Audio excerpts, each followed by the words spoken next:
E começa agora, para todo o Brasil e para todo mundo, mais um vídeo no meu canal. E o tema de hoje é a primeira geração dos análises, parte 2. Por que parte 2? Porque a primeira geração dos análises, ela é extensa.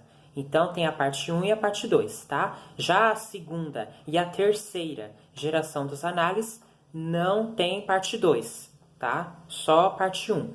Então o objetivo da nossa aula é avaliar as características fundamentais da escola dos análises em sua primeira fase, notadamente com base nas concepções de um de seus principais representantes, que é Marc Bloch. Então fique aí, meu caro estudante. Não saia daí que hoje você vai ficar por dentro da história. Vamos lá? A primeira geração, a historiografia de Marc Bloch.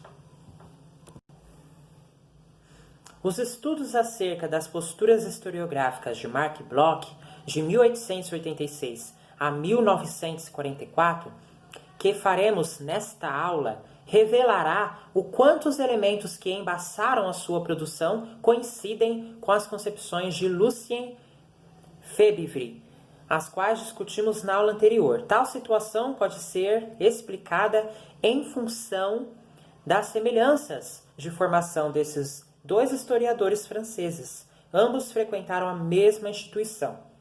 Marc Bloch e Lucien Febvre, eles frequentaram a mesma instituição acadêmica, né?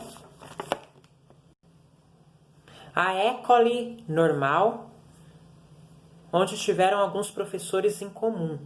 A inclinação que tiveram para aliar os estudos históricos às demais disciplinas certamente adveio do contato que em seu processo de formação travaram com intelectuais marcantes, como linguista Antoine Meilly e o antropólogo Levi Bru. O respeito pelas concepções acerca da geografia presentes em suas obras também devem ter sido decorrência daquela formação. Bloch, que era oriundo dos meios da burguesia judia de Paris e filho do especialista em história antiga Gustave Bloch, se encontrou com Lucien Febvre em 1919, quando ambos foram nomeados para a Universidade de Estrasburgo. Nesse meio, ambos estabeleceram uma forte convivência. Gustave Bloch se encontrou com Lucien Febvre em 1919 e o Gustave e o Lucien, eles estabeleceram entre si uma forte convivência. Foi um período de 13 anos de vital importância para o movimento dos análises. Também tiveram a companhia de outros acadêmicos em suas infindáveis discussões.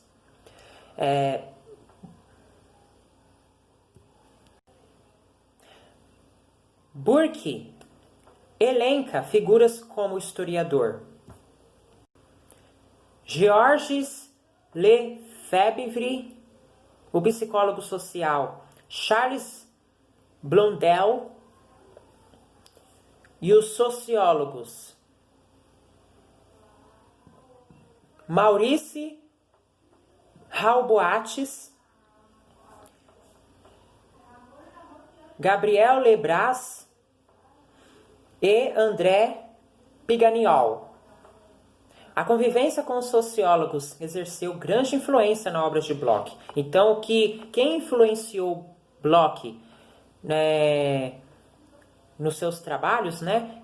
Quem influenciou Bloch foi os sociólogos, porque ele conviveu com os sociólogos, né? Então, para ele realizar as suas obras, teve a influência dos sociólogos, né? Que para ele foi os professores que o ajudou, que o auxiliou, que o influenciou. O que veio fortalecer ainda mais suas afinidades com essa área, visto que os primeiros contatos tinham ocorrido na época da École Normale, quando ele se encontrou com as ideias de Émile Durkheim, que atuará como professor nessa instituição.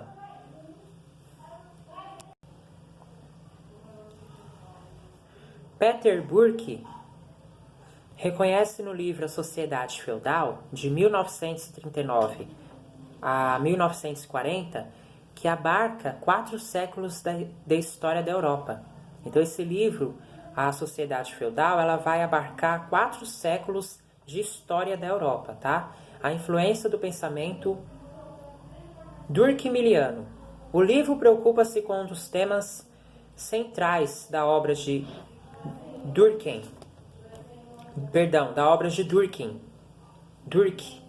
A coesão social, essa forma particular de coesão ou de laços de independência ou de laços de dependência na sociedade feudal é explicada de uma maneira essencialmente funcionalista, isto é, como uma adaptação às necessidades de um meio social específico, mais precisamente como uma resposta a 3 ondas de invasão: a dos vikings, a dos muçulmanos e a dos magiares.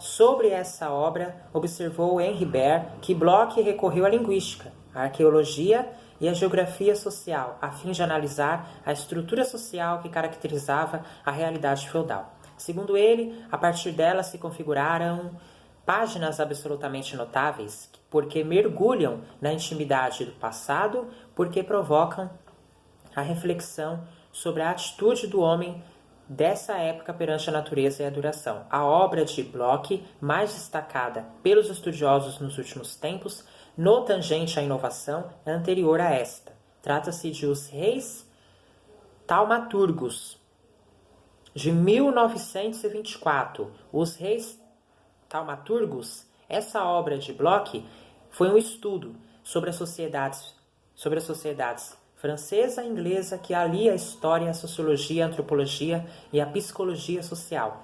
Nesse último caso, o que a torna a obra pioneira para o que hoje designamos de história das mentalidades? O autor procurou fazer a história de um milagre e, simultaneamente, a da crença nesse milagre. Buscou demonstrar que a crença no poder da cura dos escrofulosos pelos reis, que na Inglaterra perdurou até o século XVIII e na França até o XIX, fazia parte de um sistema de valores que nesses países se estendiam desde a Idade Média, mais precisamente desde o século X e XI.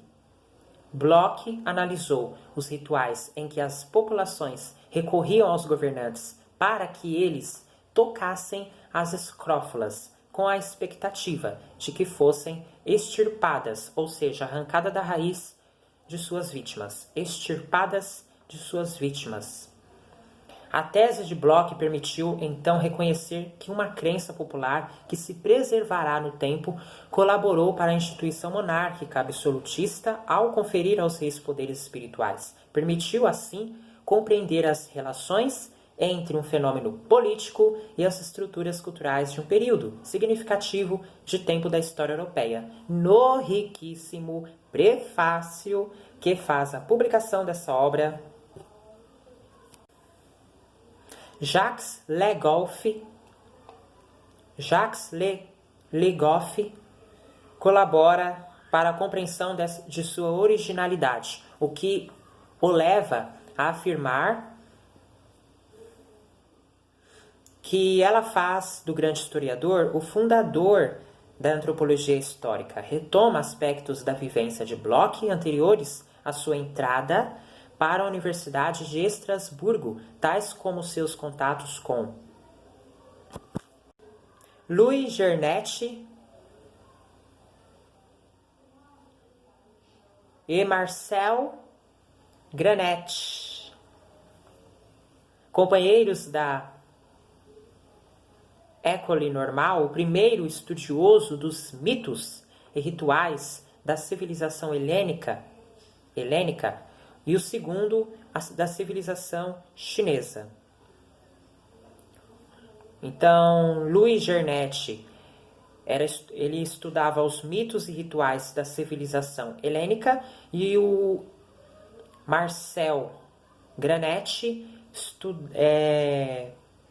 era estudioso dos mitos e rituais da civilização chinesa. Le Goff leva também em consideração para a confecção da obra a experiência do historiador durante sua participação na Primeira Guerra, que o fez atentar para os dramas e as misérias cotidianas dos soldados, levado-o a apreciar a psicologia coletiva dos grupos de guerreiros, o que se constitui em premissas para o desenvolvimento de seus estudos quanto às sociedades que abordou em Os Reis Taumaturgos.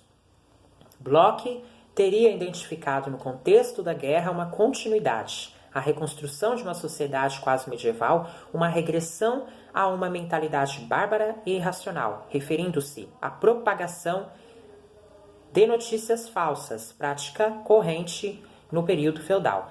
Ele cita ainda as influências de medievalistas alemães sobre a obra em questão, entre os quais destaca Fritz Kern,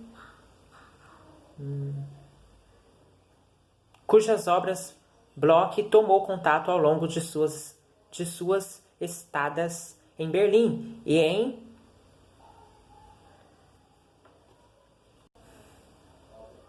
Leipzig, entre 1908 e 1909. Após essa obra, Bloch desenvolveu outro estudo abordando as sociedades rurais no contexto medieval, no âmbito da França, as características originais da história rural francesa, 1931, em que reflete sobre os sistemas agrários, envolvendo suas técnicas, associando-os aos costumes rurais. Sobre ela, assim, se refere Peter Burke. A concepção de história agrária era incomumente ampla para a época, pois os historiadores estavam mais propensos a escrever sobre temas mais restritos, como a história da agricultura, da escravidão ou da propriedade agrária. Igualmente, incomum era o uso sistemático de fontes não literárias, tais como mapas cartográficos das propriedades e sua ampla concepção de civilização agrária, um termo escolhido por realçar o fato de que a existência de diferentes sistemas agrários não poderia ser explicada apenas através do meio físico. Agora eu vou estar falando aqui do ofício do historiador. Em 1942, ante a invasão alemã na região lionesa, Marc Bloch, que então lecionava na Universidade de Clermont-Ferrand, se refugiou na clandestinidade e se engajou na resistência nessa região, tornou-se militante dos franco-atiradores e passou a integrar o comitê diretor do Movimento Unido de Resistência, MUR.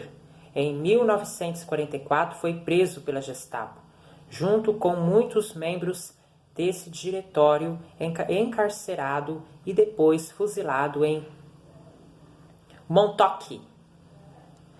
Dos últimos anos de sua vida, restaram alguns escritos, os quais foram publicados postumamente por iniciativa de Lucien Febvre, sobre o título Apologia da História ou o Ofício do Historiador.